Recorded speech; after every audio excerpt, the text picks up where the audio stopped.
Shalom, brothers and sisters. I'm sorry I got cut off on my last video. A telemarketer called and cut my video short. I was just finishing up my introduction for this video to tell you what I was going to be reading. I'm going to start off with the parable of the weeds. Yahusha told them another parable. The kingdom of heaven is like a man who sowed good seed in his field. But while everyone was sleeping, his enemy came and sowed weeds among the wheat and went away. I'm sorry. When the wheat sprouted and formed heads, then the weeds also appeared. The owner's servants came to him and said, "Sir, didn't you sow good seed in your field? Where then did the weeds come from?" "An enemy did this," he replied. The servants asked him, "Do you want us to go and pull them up?" "No," he answered, "because while you are pulling the weeds, you may root up the wheat with them. Let both grow together until the harvest. At that time I will tell the harvesters, first collect the weeds and tie them in bundles to be burned, then gather the wheat and bring it into my barn." This is to say that the first to be raptured away with the lawless, this is to say that the first to be raptured away will be the lawless, the weeds. His barn is the new Jerusalem. My apologies, guys. I have a bad dog right now. Roscoe, please get up here. Get up here. Roscoe, if you want to be in the video, get up here. Sit. I don't know. Sit, buddy. Okay, here we go. Alright, that is to say that the first to be raptured away will be the lawless, the weeds. His barn is the new Jerusalem. The followers of Yahuah will be the wheat, and the weeds will be the bad fruits, the ones that were lawless and rebellious and did not turn back to Yahuah and the Torah. Parable of the mustard seed. What is the reign of Yahuah like? What shall I compare it to? It is like the mustard seed, which a man took and planted in his garden. It grew and became a tree, and the birds of the air perched in its branches. Luke 13:18 through 19. The small mustard seed indicates that the teachings begin in what appears to be a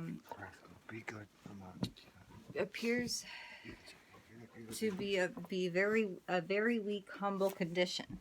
But one day they will grow to fill the whole earth and dominate all other seeds. The Torah will do that. The parable of the yeast.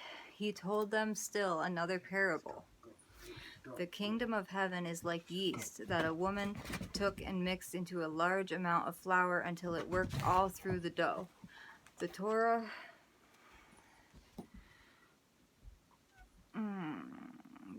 will do that. Yahusha spoke all these things to the crowd in parables. He did not say anything to them without using a parable. So was fulfilled what was spoken through the prophet. I will open my mouth in parables. I will utter things hidden since the creation of the world. The parable of the weeds explained. Then he left the crowd and went into the house. His disciples came to him and said, "Explain to us the parable of the weeds in the field." He answered, "The one who sowed the good seed is the Son of Man. The field is the world, and the good seed stands for the sons of the kingdom. The weeds are the sons of the evil one, and the enemy who sows them is the devil. The harvest is the end of the age, and the harvesters are angels. As the weeds are pulled up and burned in the fire, so it will be at the end of the age. The Son of Man will send out his angels, and they will weed out of his kingdom everything that causes sin and all who do evil. They will throw them into the fiery furnace, where there will be weeping and gnashing of teeth. Then the righteous will shine like the sun of the kingdom of their Father. He who has ears, let him hear. The parable of the hidden treasures and the pearl. The kingdom of heaven is like treasures hidden in a field. When a man found it, he hid it again, and then in his joy went and sold all he had and bought that field. Again, the kingdom of heaven is like a merchant looking for fine pearls. When he found one of great value, he went away and sold everything he had and bought it. Parable of the net. Once again, the kingdom of heaven is like a net that was let down into the lake and caught all kinds of fish. When it was full, the fishermen pulled up on the shore. Then they sat down and collected the good fish baskets, but threw away the bad. This is how it will be at the end of the age. The angels will come and separate the wicked from the righteous and throw them into the fiery furnace where there will be weeping and gnashing of teeth. Have you understood all these things? Yahusha asked. Yes, they replied. He said to them, therefore, every teacher of the law, Torah of Yahuah, who has been instructed about the kingdom of heaven, Torah of Yahuah, is like the owner of a house who brings out of his storeroom new treasures as well as old. Seminary, the word and development, is the next section. Now it's time to look at the word seminary. In some of the larger communities in Europe during the 1500s, the Catholic bishops realized how uneducated their priests were. In order to educate them better and bring more uniformity and control to the organization, they called the priests to attend lessons taught by the bishops in cathedral schools. Many diverse subjects were added as time passed, and the broader selection of instructed subjects caused the term university to become applied to the schools. Another term was applied to those universities of religious learning, seminary. Definition: a special school providing education in theology, religious history, etc., primarily to prepare students for the priesthood, ministry, or rabbinate. Now look at the etymology of the word. Middle English, seed plot, from Latin seminarium, from seminarius, of seed, from semen, and seed. The good seeds and bad seeds are mixed together in these seed plots and allowed to grow. But the bad seeds quickly choked out the good seeds, as we see the teachings of these seminaries teach their replacement theology and scream legalism and Judaizer. Okay, I'm sorry if I can't pronounce it right. When anyone wishes to live according to the good seed, the Torah of Yahuah, knowing that the bad seeds are sown by the devil who has been behind the seminaries and their teachings or seeds. The bad seeds are lies, omissions, and alterations. My original motivation to investigate customs, or Lou's original motivation to investigate customs. This is the next section. When Lou was 34 in 1984 CE, his son Michael was about 3. One night he had the chance to tuck him into bed and read to him. On the far side of the darkened room was a small glowing tree which had been decorated and placed there by a friend and his wife. He asked, "Dad, what is that?" Puzzled for a few moments, I told him, "I don't really know, son, but I'll find out and I'll tell you one day." I told him I didn't think it would be good, whatever it was. This was the beginning of what became 30 years of personal research, eventually to become this book you're now reading. Lou promised his son that he would never lie to him, but tell him the straight truth always. That same night, Lou told him that people would try to teach him about Santa Claus, but that they were all lies. I wanted him to believe me when I told him the truth. As of 2014, FC is still being published around the world, Fossilized Customs, and he has 3 children of his own. Oh, FC is still being published around the world, and he has 3 children of his own, his son. The next section is judging others, which is something that you're not supposed to do unless it's righteous judgment. Please let me remind you that as he is writing this heart-wrenching information, He is not condemning or criticizing people, but rather exposing the facts about why we see them performing the pagan format. This is not about people, but rather teachings. People are born into these customs, and they have no idea where they originated or why. It's like everyone is upside down, and when they learn the truth, they are turned right side up. Those who manage to wake up have to be very gentle because everyone around them remains in the dream world they awakened from. We have to be understanding and loving. The Torah provides us the light to enable us to see what we're doing, right or wrong. We must not look down on others, call them fools, or feel superior because we have the eyesight to see. They may be blind at the moment, but now you have the responsibility to tell them the truth. We have the responsibility to tell them the truth. It must be done in a gentle, loving way, otherwise they will be repelled. We must help them to see we do not judge them, but rather the customs they have embraced since childhood. The Torah does the judging, for the word Torah of Yahuah is living and active, sharper than any double-edged sword. It penetrates even to dividing soul and spirit, joints and marrow. It judges the thoughts and attitudes of the heart. Nothing in all creation is hidden from Yahuah's sight. Everything is uncovered and laid bare before the eyes of him, to whom we must give account. Hebrews 4:12-13. That really hurt. I am sure some of you have read that, yet the meaning was beyond you. It sounded profound, but now you can read any of the writings and comprehend because his name has unlocked the secret. He who scorns instruction will pay for it, but he who respects a command is rewarded. The teaching of the wise is a fountain of life, turning a man from the snares of death. Proverbs 13:14. The Torah is wisdom. Lay down. Note the feminine ending as in Sarah.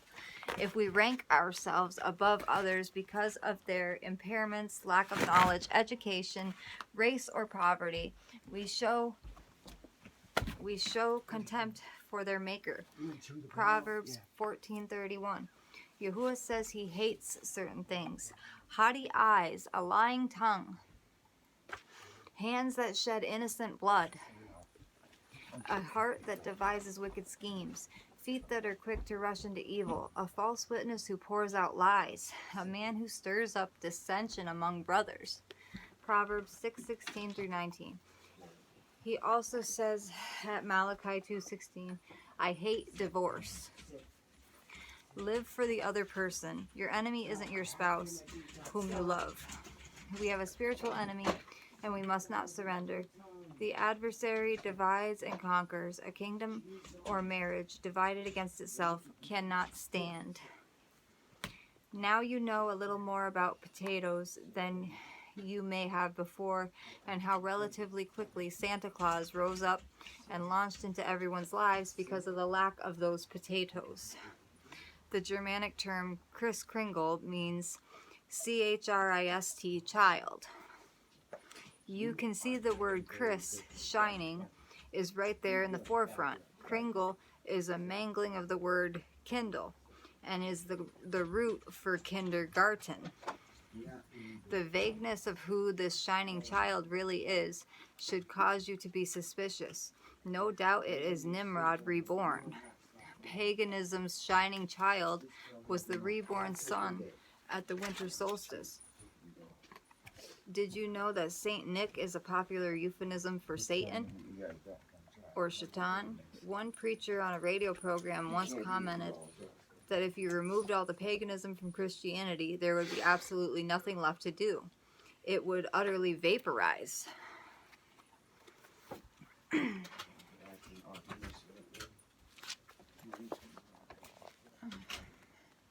And this is the depiction for the next section. Druids. The Druids. The terror continues. The word Germany originally was the name for a Celtic tribe of Druids, and now is the name of a country, Germany. The Norsemen, such as Vikings, Picts, P-I-C-T-S, and even King Arthur were pagans. The wizard or sorcerer, druid, dude, Merlin, certainly wasn't trying to convert Camelot to Christianity. The Hollywood versions of history are often anachronistic, going against the time frame. Like for a pagan under the Druids was like a nightmare. Parents had to endure risking their children's lives because the Druids demanded sacrifices. Children were made to stand in a large circle with marker stones, with a tall oak pole at the center. At sunrise, the shadow of the pole would fall upon a single child. This child was tied up and burned alive on a bonfire, now called bonfire. And the charred bones were buried under the stone marker. Given the 2 solstices and 2 equinoxes, this stone circle with the oak pole shadows produce a familiar symbol, the peace sign. This is one of the religious symbols of the Druids dating back at least 2,200 years. The term Yule log means child log. That's horrible and detestable. I haven't heard that before, but this is all truth in this book, and I am very happy to be able to learn along with you guys.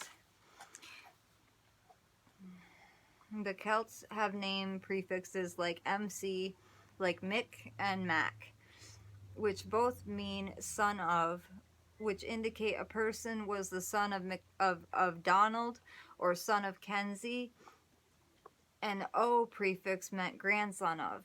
Another Celtic or Aryan prefix that indicated a person was an illegitimate child was Fitz.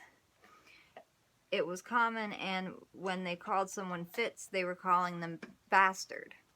The prefix von or van, as in Von Meter or Van Halen, also means son of.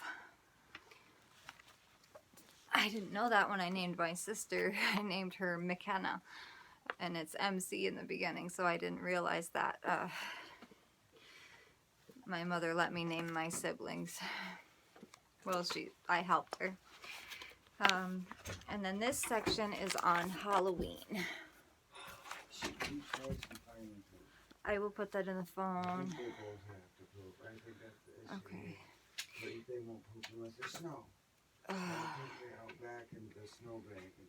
It's weird. It switched. They wouldn't potty in the snow, and then they would. They won't potty without the snow. It's ridiculous. It's bad. I'm trying to teach him that it's okay. He's like the whole ball. Halloween. I'm really upset about that. I wanted to keep at least one because Jen McAvoy gave those to me. The 2 Celtic words hallowed evening came from All Hallows Even, and now we call it Halloween. This is now even more popular than Easter and rivals Christmas. No. The roots of this festival come to us from Druid demon worship. Witches were said to fly brooms over the crops to teach them how to grow. It was a fertility myth. When the first Roman Catholic missionaries encountered these Druids, they met stubborn resistance because the inhabitants of England, Sweden, Nederland, northern Germany, Finland, and Ireland were very nationalistic. The ritual we embrace as Halloween was originally called the Feast of the Dead. Samhain, pronounced Samhain, and was on November 1st. These pre-Christian Druids had the barbarians doing ghastly things.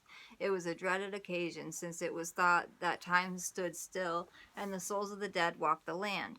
Gifts, especially food, were left outside for these roaming ghosts, with the hope that no harm would come to the households. The Druids chose certain children to be burned alive on bonfires as offerings to the sun. Parents tied yellow ribbons around oak trees as prayers to the sun to have their children spared. Sorry, 1 second. My Bella Bean is going nuts. My Bella Beanie. You can't go on the floor, Bean. Okay. Let me see here. It was a dreaded occasion since it was thought that times. Okay, I read that part. Sorry, guys. Let me see. The fat left over from the child was fashioned into a candle and placed into a carved out pumpkin, or a hollowed out vegetable with a round sun-shaped design. The victim was called Jack of the Lantern. So that's where we get the name for the pumpkins that are carved. Jack-o'-lantern. That's disgusting. These customs are disgusting. I can't believe I ever celebrated them. What are you eating? Okay. Prisoners and unliked people were burned alive in wicker cages shaped in the form of animals hung from trees. All of this was ultimately to pay homage to the sun, Woden or Odin. As you now know, this Druid deity gives us our name for the 4th day of the week, Woden's Day. And the next section is From Samhain to All Saints. Without forcing the pagans to drop their practices but accept Christianity, the RCC merely made allowances to accommodate the barbarians and called it acculturation. In the 7th century, they sanctified the pagan rituals by absorbing and camouflaging them. In the 7th century, the Pantheon at Rome was extracted from the barbarians and made into a cathedral. Greek cathedra meaning seat or throne. Pantheon means all gods. They renamed it the Church of the Blessed Virgin and All Martyrs. Thus, it changed from the worship of all gods, Pantheon, to the center for honoring all saints. The day chosen to honor the hallowed saints was first observed on the evening of May 13th and was known as All Hallows Festival. This festival was officially authorized in 835 CE by Pope Gregory. I'm not good with Roman numerals. Pope Gregory the 6th, I believe. It's either the 6th or the 4th. It has the I and then the V. After it was moved to November 1st to coincide with the festival of Samhain, it began on the evening of October 31st, which was called All Hallows Eve. Saints in Hebrew is the word Kodeshim. Based on the word Kodesh, meaning set apart, a Kodeshi is a living person, and they don't need the RCC to canonize them after they die to be a saint.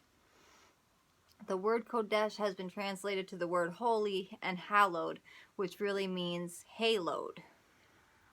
A great amount of behavior from ancient solar worship came from the Far East, as the ascended deities worshipped in the East were depicted with sky blue skin and a glowing nimbus encircling their heads.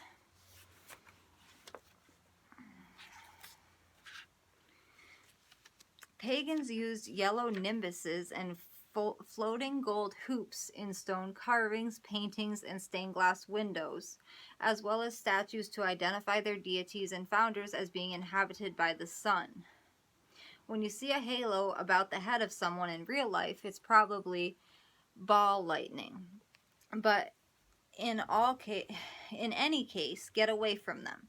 The translation Holy Spirit comes from the original Hebrew Ruach HaKodesh, the set-apart spirit. Ruach is the Hebrew word for breeze or wind, and it is the presence of the helper Yahusha in spirit. He is not a haloed spook, and after his resurrection distinctly said he was not a ghost. He first sent his Ruach to the Nazarene gathered in the temple on the 50th day from the day after Shabbat to the day after the 7th Shabbat, now called Pentecost, Greek for count 50. This was the annual appointed time, Leviticus 23, Deuteronomy 16, which commemorated the giving of the Torah at Sinai. It is really called Shavuot, meaning weeks.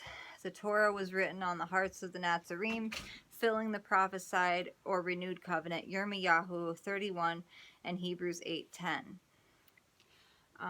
And then the depiction above this is Jupiter image renamed Peter in the Vatican, which is the first picture.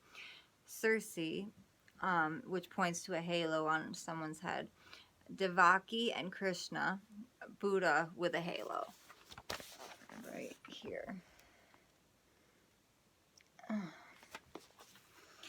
Mythology. A thesaurus will tell you that mythology is the study of fictionalized traditions, fables, or imaginary stories, which sometimes originate with prehistoric times. To keep the Nazarene from being deceived, our old Pharisee or Nazarene brother Paul wrote an important letter to his younger pupil Timothy. In the letter, he gave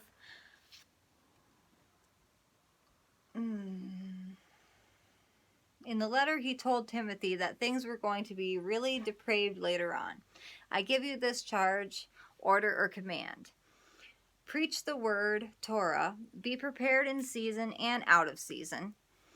In season means during the appointed times declared for assemblies at Leviticus 23 and Deuteronomy 16, which were done away by Constantine, fulfilling Daniel 7:25, which they were never really done away with. They were just hidden from us. Correct, rebuke, and encourage with great patience and careful instruction, for the time will come when men will not put up with sound doctrine or sound teachings. Instead, to suit their own desires, they will gather around them a great number of teachers to say what their itching ears want to hear. They will turn their ears away from the truth, which is Torah, and turn aside to myths, which I've already seen when I tried to teach my mother the truth about Christmas. Read all of 2 Timothy, especially chapters 3 and 4. Heaven, and Babel's myth of going there. The word heaven is from the original inspired Hebrew word shamayim. This means the skies, or even our modern term, outer space. It is also used as a customary substitution for the name of Yahuah, perhaps to keep from offending Yahudim who considered it profaning or blaspheming the name to utter it aloud. Yasharal's wife Leah named her 4th child Yehuda, meaning worshipper of Yah. Daniel 9:19 shows also how his people bear his name. Yehuda was corrupted to Judah, then Jude. And for the last several hundred years, the word Jew has come into use. Yehuda is the father of one tribe, and Yahusha descended from him through Miriam. If anyone asks if you are a Jew, in general the answer would be yes, because it can refer to any worshiper of Yahuwah. Will anyone go to heaven when they die, or even after they're resurrected? There is a kingdom of heaven described in Scripture, and this is really referring to the world to come, the reign or kingdom of Yahuwah. He fills the universe, but says his throne will be in the new Jerusalem. Jerusalem means foundation of peace. Ir means city, and Jerusalem is the city of peace. The site was originally called Yebus. A few miles to the west was Jericho. The occupants of Jericho were mostly moon worshippers, and they knew that the people of Yahuwah were coming and their deities wouldn't be able to help them. The new Jerusalem will be coming down from the skies, and the meek will inherit the earth. There is not even a hint in the writings that anyone will be going to anywhere in the skies. We will be caught up and gathered to be with Yahusha, but we will not be living anywhere in the sky. Even the dead will be raised, but if they are already in heaven with him, then why are they only then being gathered to him? They will sleep until he returns. Jerusalem will be a city of peace, but it will receive a new name. Yahuwah Shammah. Yahuwah is there. The earth will be restored, and those who obey the living water that flows from the city or Torah will enter it. The kingdom of outer space will be established on earth among men, with the throne of the Creator here. The high priest Kohen Hagadol, a Jewish Yahudi rabbi, will be seated on the throne.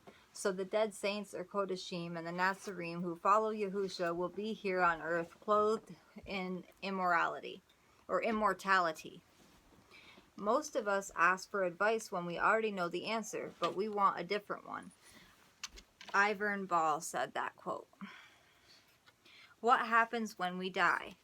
Here is the depiction for that, or the illustration. Pagans always believed they would go into the skies to live with their deities. Wizards and magicians have struggled to defeat death but failed.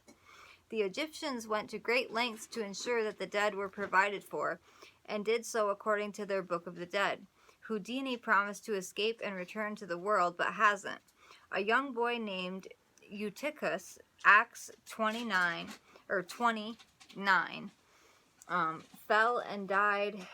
A young girl was raised up from her deathbed, Mark 5, and Lazarus, Alazar, was called out of his tomb after several days, Yahuah 11. Where did their spirits go? Nowhere. Their spirits were there, but their flesh was unable to walk again under the sun without supernatural help from their creator. Eliyahu was used, 1 Kings 17:22, to restore the life to a widow's son by the power of Yahuah.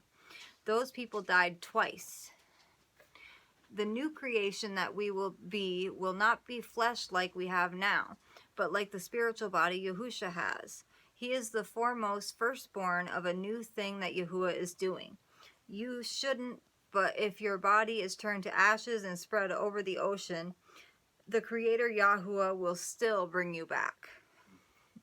The parable of the 10 virgins explains that as they waited for the bridegroom, they all fell asleep. This means their bodies died. When the midnight cry is heard, come out to meet him. 5 raise in imperishable spiritual bodies. When we die, we fall asleep. No matter how much time passes, it will be as if we are reawakening immediately when we are reborn, clothed with immortality. It will seem like no time passed at all. Your spirit doesn't occupy any space at all. A neurologist once said that the human brain is such a sensitive organ that it could be operated by a ghost. It is, in fact, an instrument that we are all equipped with that represents the most sophisticated machine that exists in the universe. Our life, the nefesh, or breath of life, keeps our body alive, as any animal. We have a spiritual component, created a little inferior in the Malachim, angels, messengers, or watchers. It cannot be destroyed except by Yahuah. At Luke 12:5, Yahusha told us to fear those who kill the body, not to fear those who kill the body, but rather who can destroy the real you in the lake of fire, Yam Esh. You don't want to get thrown into his garbage can. That's the point, and this points us to the Torah. You cannot inherit eternal life without it, and you cannot obey without the renewed covenant, having Yahusha come in and write Torah on your heart. You cannot receive him and not receive the love for his Torah. Multitudes who sleep in the dust of the earth will awake, some to everlasting life, others to shame and everlasting contempt.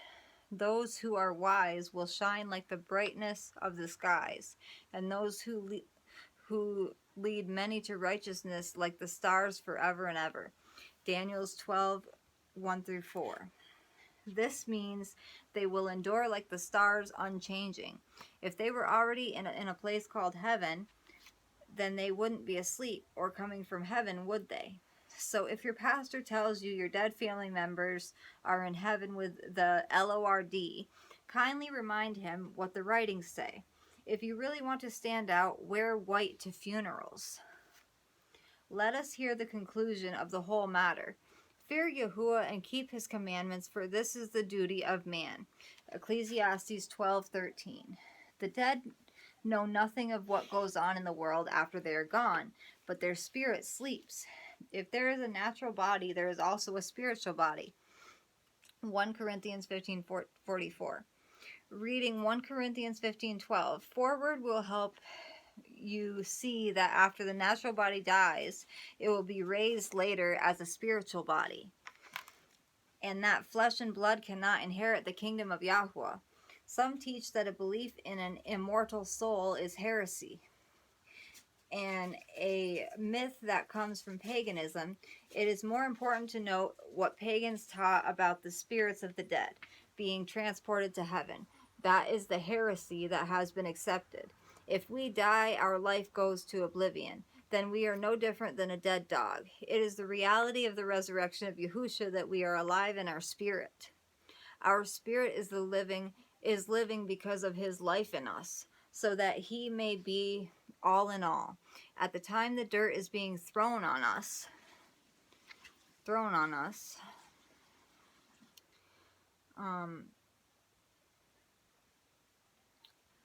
we have his seed in us, and he will clothe us in a new spiritual body at the resurrection of the saints. This is not heresy, but ignorance of Yahuwah is shameful. Everyone who believes and is immersed in his name will be delivered. There will be 2 resurrections. At Yahusha's coming, the bride, Nazarene, or first fruits, are raised, and those yet alive and worthy of this higher calling will be changed. At this time we will attend the wedding supper of the Lamb. After 1,000 years, the great harvest of the earth occurs, and all the dead are raised. This is called the Great White Throne Judgment. Those whose names are in the scroll of life will be granted eternal life. The rest are destroyed in the lake of fire, which is their second death. For more details about the bride, wedding supper, and lake of fire, see the book Strong Delusion, Christianity's Institutionalized Witchcraft. And next time, I will be reading Evolution, A Religion of the Imagination, The Roman Beast, Kaiser, Pope, Nobility, Commoners, and the Fourth Beast, a composite of the first, second, and third and fourth beasts. And I will be reading The Development of the Deception and Roman History. And I will be reading The Statue of Jupiter and Pagan Clash. And I think that's as far as I'll be able to get that day. Or if I read more today, I'll read it today, or I might do this tomorrow for you guys. I hope everyone has a peaceful day and a blessed week. Yahuah bless you all. Warriors of Yahuwah, warriors of the truth. I love you all. Shalom and blessings.